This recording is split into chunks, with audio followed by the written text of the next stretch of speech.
The difference between having a great quarter, making your number, or reporting a bad quarter often comes down to the effectiveness of your sales team's discovery calls and demos. But how do you make sure your reps are doing the right things on their calls in order to finish the quarter strong? Well, introducing Gong.io, the number one conversation intelligence platform for B2B sales teams. Gong helps you ensure your reps are doing deep discovery calls and crisp sales demos by recording, transcribing, and analyzing their calls. And Gong allows you to understand how well your playbook is being followed and analyze how well it's working so you can constantly move the needle on your win rates. Now, if you request a demo of Gong as a result of hearing this message, you'll get a free ebook copy of my award-winning book, Zero Time Selling, 10 Essential Steps to Accelerate Every Company's Sales. So go to gong.io/accelerate to request your no-obligation demo and get your copy of my award-winning book, Zero Time Selling. Again, that's gong.io/accelerate, gong.io/accelerate. So go there now and come back and enjoy today's episode. This episode of Accelerate is brought to you in part by Discover.org. Looking to close 4 times as many deals in half the time? Discover.org's industry-leading, human-verified sales intelligence gives you all of the data and insights like direct dials, org charts, planned projects, verified emails, and executive moves you need to stop wasting time on research and spend more time talking to the right decision-maker with the right message at the right time. Their team of 250-plus sales researchers do all the work so that you don't have to. 2,500 companies are already using Discover.org to win more deals. So check them out at www.discoverorg.com. That's www.discoverorg.com.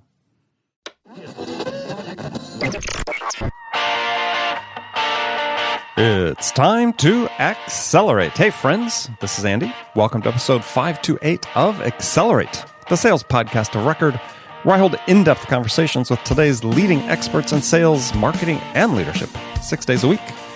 And boy, do we have a good one for you today. So joining me on the show for the first time is Jacco vanderKooij. Jacco is the founder and CEO of Winning by Design.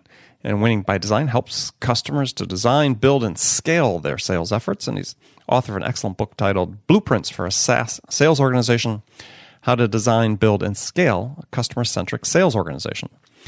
In this episode, we're going to dive deep into how Jacco believes the current sales model that we find, especially sort of in tech space, is not working as well as it used to be. It's maybe even broken.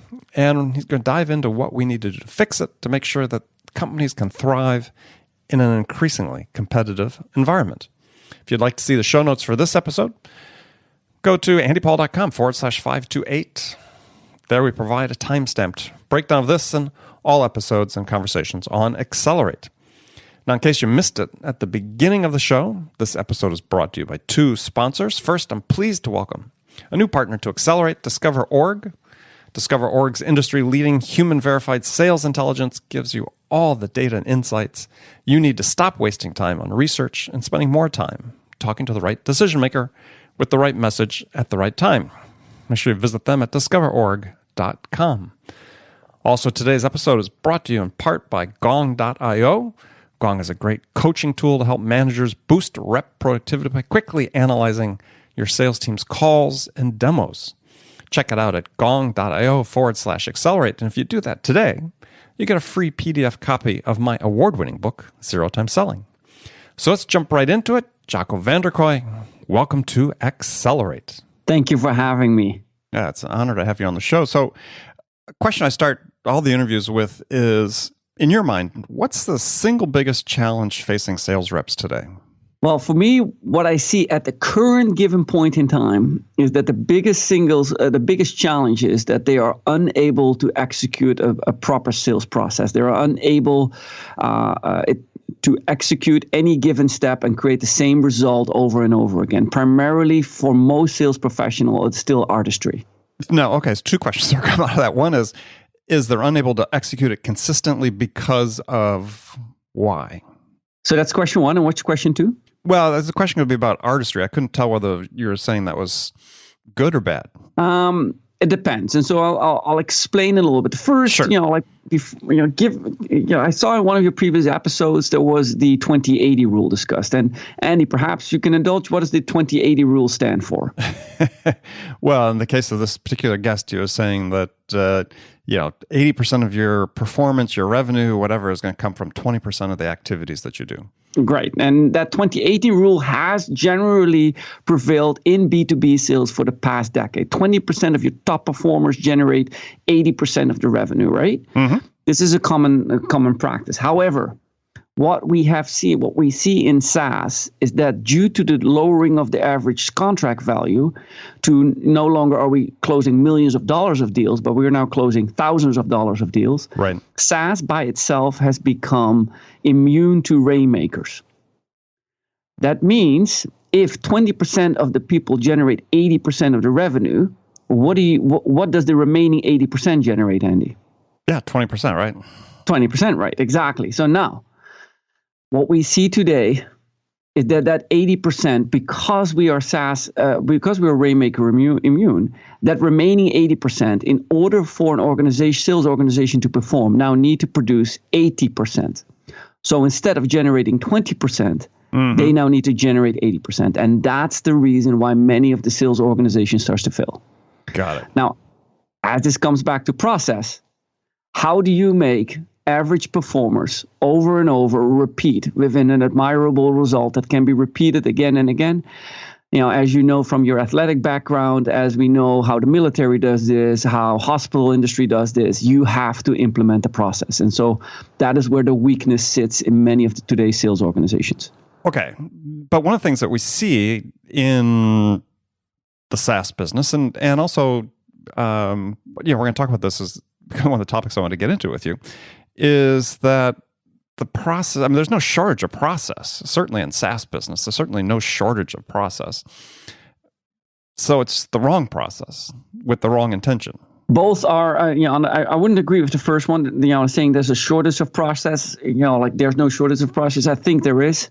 Okay. I think that what we see today is if you look at a traditional SaaS sales organization, it's a bunch of people that are working hard, making phone calls, following scripts. That is not necessarily a process. Right. A process is doing something that is proven to work and do more of it and stop doing what doesn't work, right? That is the whole idea behind the process. If you see today, if I bring up for most salespeople, most sales professionals, I simply open up the calendar and look out what 2 weeks from now is on the calendar, it is pretty much empty. That tells me that there's no process installed. Like if I look at an athlete's calendar 2 weeks from now, I can tell you what I will be doing on Tuesday morning between 8 and 10 p.m., 8 and 10 a.m. That is simply what an indication of process is. Now, that tells you that they are doing something, and I do not know whether we want to call that a process. I don't think executing email scripts to the tune of in a certain volume is essentially a process. But yeah, my point is we need to execute a process of things that are proven to work and stop doing what doesn't work. Okay, I agree 100% on that. So let's talk about this presentation. You sent me a link to a Prezi that you created, a presentation, and a great title for what I think was sort of what I'd call a manifesto or an indictment or a call to action, or all three, about current SaaS sales. And the great title called the Art of Making Love. So how did you come up with that title for this presentation you put together? Well, like it comes from personal experience. I myself, obviously, at one point in time was a contributor, and later on in life was a VP of sales. When the customers that I personally won, or those that my team won, and created deals with, they never came to me and said like, "My gosh, your team was excellent negotiators," or "Your team was great at closing me at the last week," or something like that. They never really bought because we were executing a specific skill set really well. It's not like right? The reason why they essentially choose, and like if I think of companies like Dish who bought like $50 million worth of equipment over the years from me, is because they trusted me. Now, I call that, like they loved me, and love in a professional relationship. They would call me up, the executives of that company would call me up and ask me all kind of questions on the weekend whenever they wanted. They trusted me, and in my, like in today, I would say that's a form of business love, so to speak. Now, If you ask any salesperson, any salesperson, one point in their life, they figured out that they came across a customer who loved them. If you're in sales for more than 5 years and you have not run into a customer who's willing on LinkedIn to tell you the best salesperson ever, then you've not been in sales long enough. You will always, sooner or later, run into a customer that think of you as the greatest salesperson ever. Yep. And so the question is not, can you do it once? The question is, can you do it again and again and again? And hence the title, The Art of Making Love, doing it again over and over again. Okay. Now, you just had an event that you'd hosted called Flying Upside Down. How'd that go? It's an event that I presented at, and at that event, we're bringing together, thinkers, doers, thinkers, and where we present to them a variety of ideas that are out of the norm. So, we had somebody who was a former fighter pilot. We had a Stanford future, probably Hall of Famer on mathematics, and there was a whole group of different people presenting from all kinds of different angles. And I think that's what we're looking at today. Today, people looking for information, not just from the same sources, but from a right variety of sources so that they can put the pieces together themselves. And did you present this presentation, The Art of Making Love, at that event? That's right. So I presented The Art of Making Love. And what was the reaction to it? Well, I open up this asking, who of you is a founder, who of you is this, and then I asked who of you is great at making love. That, of course, got a chuckle out of the audience. A few raised their hands, and I'm proud of that, people that they're willing to claim. What you'll see is that I'll leave that up to the audience to decide overall. Considering the line that was waiting at the end of the presentation, I think it went very well. People, I want you to know, this is an emotional experience for a lot of people. This is not like a rational. When we look at sales in a new and more modern light, it's an emotional experience, because essentially, I am telling you, it's no longer about the close. It's no longer about selling. It is about helping your customer to buy the right solution.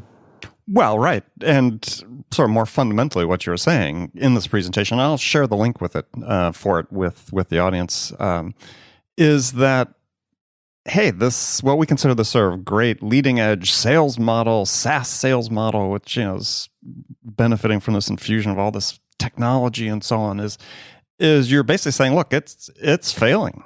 The fundamental model is failing, and it's not sustainable in its current form. That is exactly right. So I'm going to make a big statement, and that is I'll let it sit there for a second, okay? Sales, I want you to see it as a technology. Think of sales as a technology, and then think of that technology having hardly have any innovation over the past decade from a SaaS perspective, right? Over the past decade, we're still looking at that same model of an inside sales model based on the same kind of people and profiles. Predictable revenue model. Fine for its time, but the innovation has been lacking since. And so what we notice, and as we represent a couple of hundred sales organizations in SaaS that we have worked with, we notice that persistently fails per today, and we can actually predictably fail it. Again, that's not a jab at the methodology that was deployed at that point in time. It is just outdated, because no longer are people responsive to emails, and no longer are people responsive to the single value proposition of a CapEx versus OpEx model, which is the premise of why that inside sales model works. Sure. So today, right? And so that is the shortfall. So now we need an innovation, and there's nothing out there. Everybody, is simply relying on tools to do the old methodology, to use the old innovation more effectively. And to the point is, I think that more tools are not having brought us the benefit that we had hoped for till date. Yeah, well, and I wanted to get into that because I have long sought somebody to be able to show it to me and say, okay, yeah, here's the correlation we have between this infusion of this technology and these tools and increased levels of performance and productivity on the part of sales. And as far as I can tell, it doesn't exist. That's correct. I think, and what you're experiencing is, I can give you all the tools you want, but if you're not executing the right process, then you're doing it, then the tools are not going to impact, or even worse, it can make the wrong impact, right? And sure. So you talk about in your presentation, I'll just call it the presentation. I keep on calling it Prezi, but is that you describe a zone where inside sales goes to die. So explain what you meant by that. So when you start looking at the math behind SaaS, there is a function, or there's a curvature that tells below that curvature a two-touch sales organization doesn't work. And to give you a simple point of view, a two-touch sales organization means that the SDR sets up a meeting, the meeting then gets closed by an AE. Mm-hmm. The customer gets touched 2 times in this case. What we see in that is that if you're selling a $5 service, for example, a Chrome plugin, that would not make any sense. Something like at that low price, we're probably best off buying it online. So at some point in time, it starts to make sense that you can use a two-touch sales organization to generate revenue. That point previously was in the range of $8,000 to $10,000, but as these SDRs found it harder and harder to generate SQLs, simply because email no longer is a scalable tool in order to generate leads in the B2B market, what we started to see that in the beginning, SDRs generated like 20, 22, 25 SQLs per month, or 1 per day. But today we see that SDRs, these inside sales organizations, are falling in the production of setting up meetings to sometimes like 5 or 10 per month. With that, the client acquisition costs start to double almost when you start to calculate it out, as well as that AEs, the salespeople, no longer convert 1 in 3 in their pipeline. They started to convert 1 in 5. These metrics have created the triangle of death that says if you're in this price zone, let's say $10,000 per annual contract, and your SDRs only generate 5 SQLs per month, then you find yourself in the triangle of death where sales organizations go to die. Now, if you're selling a $250,000 annual contract value, and then your SDR generates 5 SQLs, obviously, then you're in the safe zone. You're on the other side of that. And so when you draw that out, then we see that where that line is today. And Andy, let me be straight up. That line is moving, and it's moving to higher ACVs in order for you still to be able to afford the current double touch sales organization. Right. And you said that the decline is accelerating, and that the common fixes aren't going to work. So we have to innovate somehow. That is right. So the common answer oftentimes seems to be for most SaaS organizations is, just do more activity. Do more email and so on. Now, we had high hopes for social selling. And although I'm, myself have benefited from social selling, and myself, I've worked with it. I have to tell you, social selling, although great it is really hard. It is just very complicated for a salesperson that is, in the start of his career, 25 to 30 years old, to do it really well. You may be able to do it once in a while, but to create repetitive success to the tune that it generates and fills in the void, and that void that has been created by the lack of response to email and the lack of interest in having a meeting, that is just challenging for a large part of the population. Like in process, we cannot just depend on the superstars who do it. The superstars are superstars, and they are great at social selling. But what do I do with the remaining 80%? Right. And for them, social selling has just been very tough not to crack. All right. So the idea you're suggesting for the innovation is to move from sort of the traditional stage-based land and expand two-touch sales model from being sales-centric to being customer-centric. And this idea of being customer-centric isn't really new, but you sort of sketch it out a little bit differently. So tell us your approach to being customer-centric. So, first and foremost, we've worked closely with customer success organizations in the past. And what we see is that the primary interest of customer success from its origin, it's changing today, fortunately, but from its origin was to make the customer happy. And, as I sold, myself, my CEO would tell me, Jacco, don't mistake installing for selling. And what he was telling me is focus on selling. You just focus on the sales and let somebody else focus on the team, focus on making the customer happy. And so as a result, customer success organizations just did that. Just make your customer happy. what we see in SaaS and in future advances of SaaS, because we got to be realistic, SaaS is only a temporary model as we know it today. Right. It will evolve, and it will evolve over the next 2 to 3 years. And so, but what we see per today is that the revenue primarily is made to the far right when the customer is happy and successful. That is when the revenue is made. That's where the profit is made. Now, in my visual, I say, okay, but my customer success organization is trying to make love to the customer there. They're trying to make the customer happy. So that's where they're creating hearts. The customer is trying to make revenue, and we are trying to make love to them, right? We're trying to make them happy. The opposite also happens during the close. We're trying to make revenue, which we're not going to get because the contracts are not structured in SaaS that way. And the customer is just trying to be happy with us. They're trying to trust us. And so I believe that those two things need to be flopped.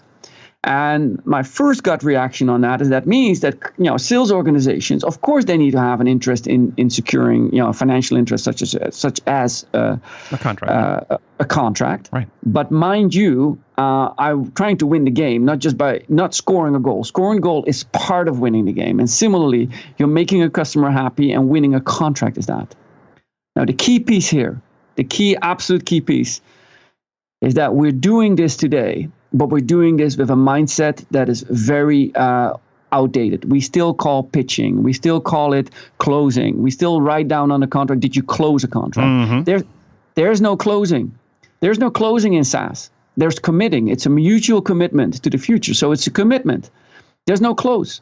There's no negotiation. I mean, I just, I see it's now hip right now to teach our sales teams to negotiate as if taught by a hostage negotiator. Like, seriously? I know. Like, there is no negotiation in SaaS. There shouldn't be any discount. Discount never was intended to be in SaaS. Anyway, so. Well, also the thing is, customers don't make up their minds in front of the salesperson. They shouldn't. No, this whole idea of the closer, I call it the myth of the closer, because the fact is that it's a very rare event where someone actually closes. You've got multiple stakeholders that get together, they make a decision. Absolutely right. And so on that, we say, I'll give you a simple example. We say, why don't we change the way we call it? Now, I've been called out in public on a number of occasions saying, Lily, is the way we're naming it really that important? Absolutely. Okay. Yeah. Words matter. Sure.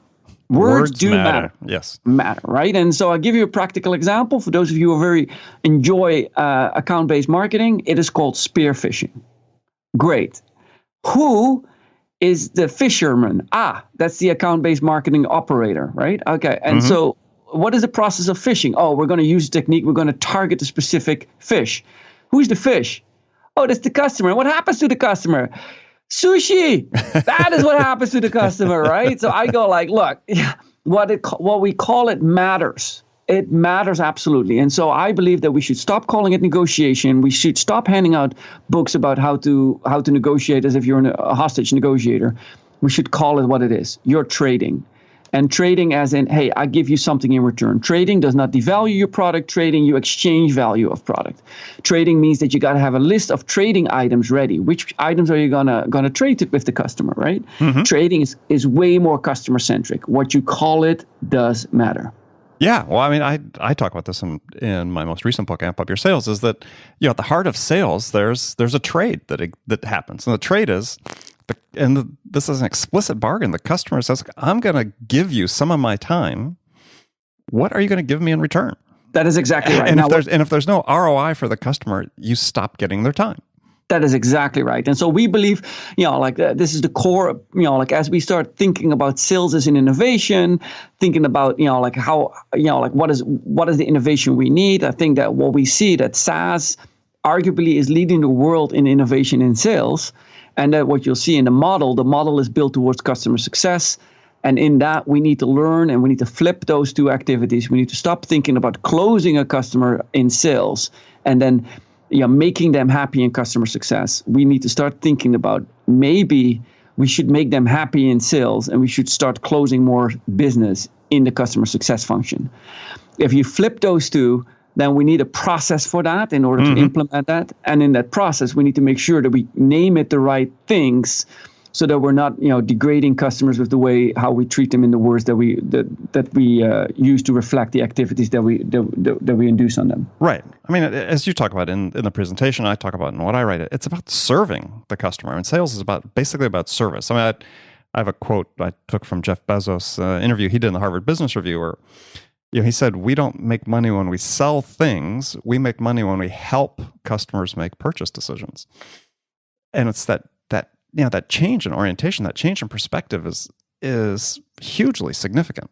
I believe it is, and I believe that like SaaS is leading that, and that has me obviously excited for to be part in sales right now. I think we are entering like a new realm of sales. We see a new generation. We see new tools that are going to absolutely play an important role in this. But what we are missing in that is the methodology that lies underneath it, which I believe will quickly become customer centric, and a process that helps us execute all those activities that we know so well: how to make a call, how to place a call, how to write an email, how to have a meeting. These are all activities. They need to be structured in a proper process and executed accordingly. Right. I mean, you talk about going from a land and expand to an educate and assist approach to selling, and one of the problems I have with so many of the processes I see within SaaS and many of the tools is that, to me, I think customers have and my experience has shown this over decades, is that, customers have sort of one objective, which is, when they're in their buying mode, is they want help to quickly gather the information they need to make good decisions with the least investment of their time and resources possible. I mean, they don't want to spend forever making decisions. They don't want to involve more people than they need to involve, as they want to make good decisions quickly. It becomes a strategic advantage for them. But it doesn't seem like any of our processes, if I ask them, it's, introducing a new tool, a CEO, founder of introducing this new tool, I say, okay, well, how does it help the customer achieve what they're trying to achieve? That's right. Now, the hop that I'm going to try to make, the gap that I'm going to try to make you jump here is the following. Traditionally, we think of stages. Right? Traditionally, we have lead stages and we have sales stages, we have deployment stages. Traditionally, we have always thought in stages, and the stages were there because this happened before the internet was there. Mm-hmm. I would move you from the stage qualified to negotiation when I gave you something. Since the customer didn't have access into all the information, I traded with you. So, for example, if you wanted pricing, I wanted budget. If you wanted to know features that we delivered, I wanted to know requirements. And through that exchange, trading along those steps, I would maneuver you from stage to stage because your questions developed. You wanted more information. You couldn't get it anywhere else. You only could get it from the salesperson that knocked on your door in B2B. Right. So I knew exactly in what stage you were. Today, customers obviously can get pricing, can get all the information they want online. So the idea of stages is gone. It's not like some customer calls you up in the morning and saying like, "Hey, Jacco, thanks for the email you sent me. Can you please move me from qualified into negotiation because I'm ready for it?" Right? They don't do that. And so we now have to think that customers go through experiences. They go through a series of experiences, and sometimes that series of experiences that they go through is like in 5 minutes, and sometimes it takes 6 months. I mean, it all depends on right. And so we may not be able to put their stages on there, but we may very well know when we communicate with them what experience they are, and we call it oh shit, I have a problem experience. Oh, aha, there's a solution experience. Right? These are real experiences a customer finds themselves in the middle of. And once you know what experience that they're in, you know how to, as a sales professional or as a customer-focused professional, you know how to address that experience. Well, yeah, rather than experiences, I was sort of thinking about it's emotional stages customers go through, right? Because the way you defined it is, the first one was like your cartoon. It's almost like watching the old Batman cartoon. Is arg, I have a problem, or aha, there's solutions. This is what they're feeling at that time. That's right. That's exactly right. And so, we train our sales organizations that we work with. We train on recognizing that because you can't sell to somebody who's in education mode about learning about the problem. You can't say, "Oh, let me tell you how great our product is." Right? It's just not the right thing to do. And so it's one of those key skill sets. And to give you how important this is, what are the two things that salespeople are trained on when they come into an organization? Is primarily, hey, let me show you how our product works, right? So I'm teaching you about the product. And the second thing is, and here's the pitch, right? So when a new salesperson is pushed into a corner by a client, or the client is asking tough questions, what are you gonna fall back on? You're gonna fall back on what you've been trained on. And what is the training? Let me give you the pitch about the features that we have. Right. And so, this is a typical thing that we see everywhere: pitch training, pitching contests. It's not that it has a negative impact by itself. It has a negative impact if it's the only thing you train. Well, but it gets back to the mindset, though, that we talked about before, and words matter, right? Because instead of, you think about, pitch, qualify, present, negotiate, you said all these very sales-centric terms. When you're thinking about what you're doing as a salesperson, if that's what you think you're doing, that word is in your mind, that's the way you're going to be received or perceived by the customer. As opposed to having a conversation, we're going to diagnose what the issue is, we're going to educate them, we're going to assist them, we're going to help them, right? We're going to help them. To me, that's not just semantics. That dictates behaviors and mindset. Absolutely. Think of you giving your customer and saying, hey, you should get a second opinion from this particular provider, right? How many sales organizations would still struggle with that today? To tell the customer, go get a second opinion at this particular provider. Exactly. It's a great example. I mean, I've written, and I speak about this, is I say, what's the one question a customer will never ask you?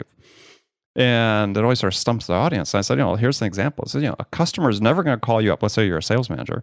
Customer is never going to call you and say, Andy, we think we really like your product, but your salesperson here, John, he's just not salesy enough. Could you send over somebody who's more salesy? That's exactly right. Now, that's never going to happen. You're never going to hear that question. You're never going to hear that question. That's exactly right. And it depicts and if I try to put these things together again, it depicts what we said earlier on. You said, there's enough processes. Maybe there's enough processes on how to pitch, but there's not enough processes on how to properly diagnose a customer. Exactly. Yeah, it's the wrong process. Absolutely. I agree 100%. Right. And I think that is, when we see today, we believe in that salespeople need to be taught in a trade. That trade is sales, and that trade is primarily customer-centric focused. Learn how to ask the right questions. Learn how to ask different kind of questions, and not only open and close, but the other question-based sales techniques are absolutely applicable. Learn how to diagnose the customer without leading with a question, right? Because that is another big no-no right nowadays. Learn how to truly understand, and from that, try to help the customer succeed. And that is where the stages that I go, instead of land and expand, which is very centric. And I want to give one more example at the end of this. Sure. Land and expand. It is educate and assist. Educate the customer on the problem they're experiencing and the solutions that are at hand, and then assist them to achieve their success. Yeah, sort of interesting. You have a new acronym you created called Talker, and I was sort of smiling as I was reading it because it was sort of similar to a newer one that I'd come up recently as well. But why don't you talk about Talker? Because I think it's a great sort of 6 easy things to keep in mind. Yeah, so Talker is the first training we give to any salesperson. It doesn't matter whether you're like a $500,000 enterprise rep or whether you are a brand new first time salesperson. Okay, T stands primarily for tone of voice. Now, tone of voice means my ability to control my tone, listen to you carefully, and then respond and mirror that tone. That does not only have to happen verbally, that can happen with an emoticon, that can happen in a written word, right? A stands for asking questions. And asking questions, you need to learn and understand how do you open and close, but also situational, pain questions, and so on. You need to learn and understand how you can group questions together to help a customer to diagnose a customer. L stands for listen. And actively listening. And listening means that you're able to use some of the pain words, emotional pain words that I use, and word them back to me, right? So listen carefully to what I say and then mirror that as you respond back to me and say, so Mr. Customer, if I got it right, you said X, Y, and Z, right? Mm-hmm. In order to do that, the K stands for keeping notes. As I said earlier, notes is super important. E stands for the ability to elaborate on a conversation, to engage, to go deeper. Right? If, don't let the first answer that the customer gives offset you, that is the right answer. Dig in. And then R stands for repeat what you've heard. 99% of all, I think I've written it somewhere that 99% of all issues come because of communication issues. And, to give it a real example, we use Talker when you have a meeting, when you diagnose, all the way when you negotiate. Can you please repeat what did the customer counter offer was before you say yes or no. Can you please just repeat it, right? and then see and ask the customer, did I get that right? That is, repeating is a very this spells the acronym talker, which of course is a little jab at the process. Like it involves heavily listening and so on. But talker is the process. Yeah. I noticed a little irony in the term, but yeah, it's very good. I like that. One more thing I wanted to talk about. Yeah, let's do it. And this is the topic about qualification, and the process of qualification is like a hot button that shows what is wrong with the process. Most techniques today are using a methodology which is still from a series of what we call BANT or MEDDIC or something like that, and it's a process in which the salesperson verifies if a customer is qualified. This is the problem with that.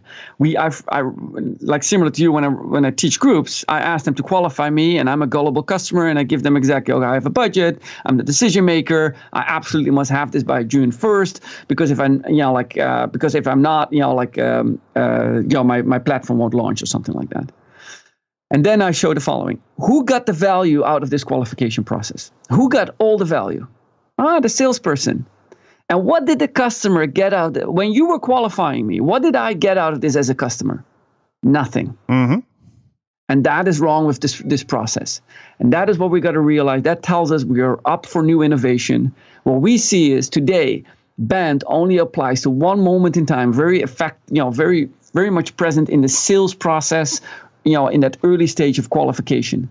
We even have a separate stage for that, right? Oh, I qualified you, you're in. Like, no, qualification is not a stage that happens. It's not like it happens every time. It's not a one-time event. Yes, it's not a one-time event. Yeah, and on top of that, we're using the wrong thing, right? And so that's my point on that. Is like we really need some innovation on sales. Absolutely. I mean, I've written about this. And what I sort of relate to it is the Heisenberg's principle of uncertainty and the observer effect. The act of selling to someone changes them. The act of selling to a buyer, if you're doing it well, changes their needs and requirements and their perception of what they can achieve. So you have to continually requalify them, at every phase of every contact you have with them. That is absolutely right. And I think that what we wish for organizations to do that, Andy, all I ask for sales professionals, and we have even a quote on this, is to treat this as a trade. We believe that when organizations start treating the way how they sell as important as, and make that as important as what they sell, that then truly, sales can be that unique selling point you're looking for. And today we spend millions of dollars on developing product. We spend, gazillions of dollars on marketing of the product. And then we just hire a bunch of salespeople and say like, hey, here's the script, here's the product, go sell.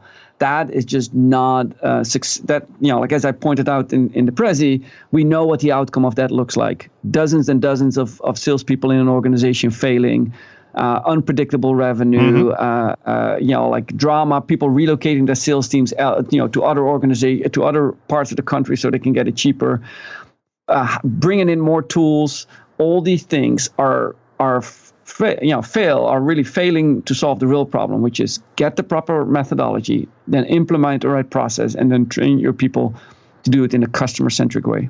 Right. Yeah, it's fundamentally it comes down to behaviors and habits.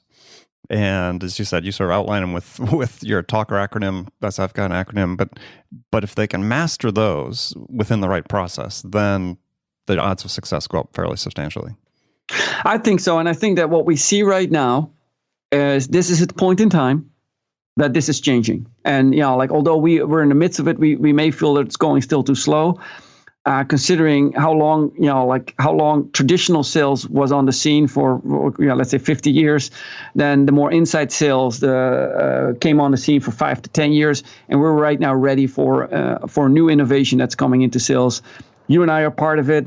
Your listeners are part of it. This is that moment that we're all having a voice. We're all listening, and contributing to this. And I believe that is going to make sales, in effect, a better thing, because we have a advantage. The disadvantage is that we do not have an educational system. It's also an advantage, because if the educational system was in place, it would take years and years to unroot bad habits. We have no educational system in place. There's no degree that you can get in sales. And that is actually will makes us more nimble and quicker to maneuver in the future. Oh, I agree. One point I'll make, because I think the idea about how you sell being as important as what you sell, to me, that has continuity that goes back decades. Because, I look at my own experiences selling for startups, selling large, sort of like you were with Dish, large mission critical communications applications worth tens of millions of dollars. And we were startups competing against the really big guys. How do we win? It was based on how we sold, right? We didn't have track record. We didn't have the installed base, but why were we winning these large orders? Based on how we sold. And so I think this has always been critical, but I think to your point, it's becoming more and more critical these days. And so, people listening to this interview, listen to what Jacco was saying, is you got to take this to heart, because how you sell is going to be what sets you apart from your competitors. Can I hug you right now? Is this the pride time where we're hugging? No, we're doing it virtually, but yeah.